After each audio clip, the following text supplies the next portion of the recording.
حق کی راہ میں ڈٹ جانے والوں کی تاریخ میں مشاطہ فرعون کا بڑا عظیم کردار ہے۔ مشاطہ بالوں کو بنانے، سنوارنے والی اور کنگھی پھیرنے والی عورت کو کہا جاتا ہے۔ فرعون نے اپنے اہل خانہ کی خدمت کے لیے ایک مشاطہ رکھی ہوئی تھی، یعنی بالوں کو کنگھی پھیرنے والی عورت رکھی ہوئی تھی۔ آج کل کی اصطلاح میں اسے بیوٹی میکر بھی کہا جا سکتا ہے۔ فرعون کے اہل خانہ کی مشاطہ فرعون کو نہیں بلکہ اللہ تعالیٰ کو اپنا رب مانتی تھی۔ معراج کے موقع پر ایک جگہ رسول اکرم صلی اللہ علیہ وسلم نے بڑی خوشگوار مہک محسوس کی۔ آپ صلی اللہ علیہ وسلم نے جبریل سے پوچھا، اے جبریل علیہ السلام، یہ کیسی خوشگوار مہک ہے؟ حضرت جبریل علیہ السلام نے بتایا کہ یہ فرعون کی بیٹی کے سر میں کنگھی کرنے والی خاتون اور اس کے اولاد کی خوشبو ہے۔ رسالت مآب صلی اللہ علیہ وسلم نے پوچھا، اس خاتون کا کیا قصہ ہے؟ اب مشاطہ فرعون کا قصہ حضرت جبریل علیہ السلام کی زبانی سنیے۔ حضرت جبریل علیہ السلام نے بتایا کہ ایک دن وہ مشاطہ فرعون کی بیٹی کے بالوں میں کنگھی کر رہی تھی کہ اچانک اس کے ہاتھ سے کنگھی گر پڑی تو وہ بے ساختہ بول اٹھی، بسم اللہ۔ فرعون کی بیٹی نے اس سے پوچھا،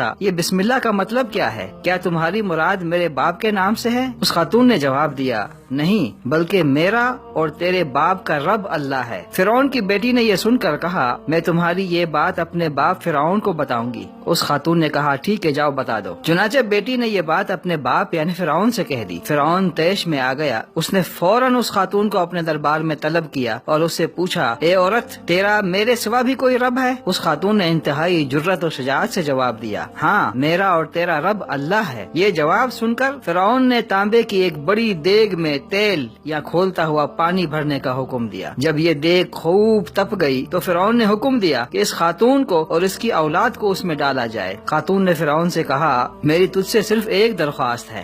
فرعون نے پوچھا، کیا درخواست ہے؟ خاتون نے کہا، میں یہ پسند کرتی ہوں کہ تو میری اور میرے بچوں کی ہڈیاں ایک ہی کپڑے میں جمع کر کے ہمیں دفن کر دیا جائے۔ فرعون بولا، یہ تیرا ہم پر حق ہے، ہم ایسا کریں گے۔ پھر فرعون کے حکم پر اس کی آنکھوں کے سامنے اس کے بچوں کو ایک ایک کر کے کھولتی ہوئی دیگ میں ڈال دیا گیا۔ آخر میں اس کا ایک شیرخوار بچہ باقی رہ گیا۔ اس خاتون کو اس بچے سے بے حد پیار تھا۔ وہ اپنے اس بچے کی وجہ سے جھجک کر ذرا پیچھے ہٹی تو شیرخوار بچہ اللہ کی قدرت سے بول اٹھا، اماں جان، بے خوف و خطر اس میں کود جائیے، بے شک دنیا کی سزا آخرت کے عذاب کے مقابلے میں کہیں ہلکی ہے۔ چنانچہ وہ خاتون اس کھولتی دیگ میں بے خطر کود پڑی، مگر فرعون کو اپنا رب نہیں کہا۔ اس خاتون کی خوشبو رسول اکرم صلی اللہ علیہ وسلم کو معراج کے موقع پر محسوس ہوئی۔